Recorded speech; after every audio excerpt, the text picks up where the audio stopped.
ഇതേ സ്റ്റിഫാനിയ ഇറക്റ്റ എന്ന് പറയുന്ന ഒരു പ്ലാന്റാണ് കേട്ടോ. ഇത് നല്ല ഭംഗിയാണ് ഇതിൻ്റെ ഇലകൾ കാണാനായിട്ട്. അപ്പോൾ ഇതിൻ്റെ ഈ കിഴങ്ങ് ഓൺലൈനിൽ മേടിച്ചതാണ് കേട്ടോ. നല്ല നല്ല ഭംഗിയാണ് കിഴങ്ങ് കാണാനായിട്ട്, നല്ല ഹെൽത്തിയാണ്. അതിൻ്റെ ഉള്ളിൽ നിന്ന് വന്നിരിക്കുന്ന ആ കൂമ്പ് കണ്ടില്ലേ, അത് വളർന്നിങ്ങനെ പന്തലിച്ച് ആ ഇലകളൊക്കെ ഇങ്ങനെ തൂങ്ങിക്കിടക്കണം. നല്ല ഭംഗിയാണത്. അപ്പോൾ അത് നല്ല ഭംഗി കണ്ടപ്പോൾ, ചെടികളോടുള്ള ഇഷ്ടം കൊണ്ട് നല്ല ഭംഗി കണ്ടപ്പോൾ മേടിച്ചത് കേട്ടോ. അപ്പോൾ അത് നടാനായിട്ട് കുറച്ച് വളങ്ങളൊക്കെ ചേർത്ത് മണ്ണ് എടുത്തിട്ട് ചെറിയ പോട്ടിലേക്ക് അടിവശം വെള്ളം വാർന്നു പോകുന്ന രീതിയിലുള്ള ഒരു പാത്രം. പിന്നെ ഇത് ഉള്ളിലേക്ക് താഴ്ത്തി വയ്ക്കാൻ പാടില്ല, ഇത് മുകളിൽ നിൽക്കണം. മണ്ണിൻ്റെ മുകളിൽ കാണുന്ന വിധത്തിൽ വേണം ഇതിനെ നടാനായിട്ട്.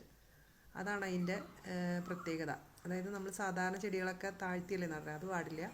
ഇത് ഉള്ളിൽ അധികം നടാതെ കുറേ മണ്ണ് മുകളിലേക്ക് ഇട്ടിട്ട് അതിൻ്റെ മുകളിൽ ഇതിനെ കാണുന്ന രീതിയിൽ വേണം നടാനായിട്ട്. അപ്പോൾ അത് നട്ട് കിട്ടിയപ്പോൾ തന്നെ 2-3 ചെറിയ കൂമ്പ് പൊടിയായിട്ടുണ്ടായിരുന്നു. പിന്നെ അത് വളർന്നു. അതിങ്ങനെ ഓരോ ദിവസം വളരുമ്പോഴും ഞാൻ അതിൻ്റെ വളർച്ച ഇങ്ങനെ കണ്ടുകൊണ്ടിരിക്കുകയാണ്. നല്ല ഭംഗിയാണ് കേട്ടോ ഇല കാണാനായിട്ട്. ഇപ്പോൾ ഏകദേശം ഒരാഴ്ചയായിട്ടുണ്ട്. ഒരാഴ്ച വാങ്ങിയതിന് ശേഷം 3-4 ദിവസം, ടോട്ടൽ ഒരാഴ്ച. അപ്പോൾ ഇതാണ് കേട്ടോ അതിൻ്റെ അവസ്ഥ. അപ്പോൾ അതിനെ ഇങ്ങനെ ഞാൻ അങ്ങോട്ടും ഇങ്ങോട്ടൊക്കെ ഒന്ന് മാറ്റി വെച്ച് നോക്കുകയാണ്. ഇപ്പോൾ റൂമിൻ്റെ ഉള്ളിലേക്ക് വയ്ക്കുമ്പോഴത്തെ അവസ്ഥ എങ്ങനെയാണെന്ന് അറിയാമെന്ന് വെച്ചിട്ട് ഞാൻ അവിടെ ഇങ്ങനെ കയറൊക്കെ കെട്ടിക്കൊടുത്ത് കയറ്റാമെന്നൊക്കെ വിചാരിച്ചിട്ട് ഞാൻ ചെയ്ത് നോക്കുകയാണ്. പക്ഷേ എനിക്ക് തോന്നുന്നത് പുറത്ത് വയ്ക്കുമ്പോഴാണല്ലോ എപ്പോഴും ഭംഗി കൂടുതൽ വരിക ചെടികൾക്ക്.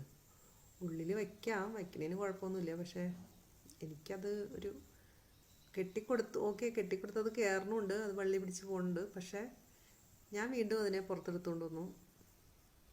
കൊണ്ട് വച്ചു. എന്നിട്ടൊരു വള്ളി കെട്ടിക്കൊടുത്തപ്പോഴത്തേക്ക് അതിൻ്റെ ഇലകളൊക്കെ കണ്ടു. അതിൻ്റെ വലിയ ഇലകളായി, അതിൻ്റെ കൂമ്പൊക്കെ പെട്ടെന്ന് വളർന്ന് അത് മേപ്പോട്ട് ഇങ്ങനെ കയറിക്കൊണ്ടിരിക്കുക. അപ്പോൾ എന്താ പറയുക, നല്ല ഭംഗി. അതിന് ഒരു വാട്ടവും വന്നിട്ടില്ല, അതങ്ങനെ തന്നെ നിൽക്കുകയാണ്. കുറേശ്ശെ വെള്ളം ഒഴിച്ച് കൊടുത്താൽ മതി. അതായത് നിറയെ വെള്ളം, മറ്റുള്ള ചെടികളുടെ പോലെ വെള്ളമൊന്നും ഇതിന് ആവശ്യമില്ല.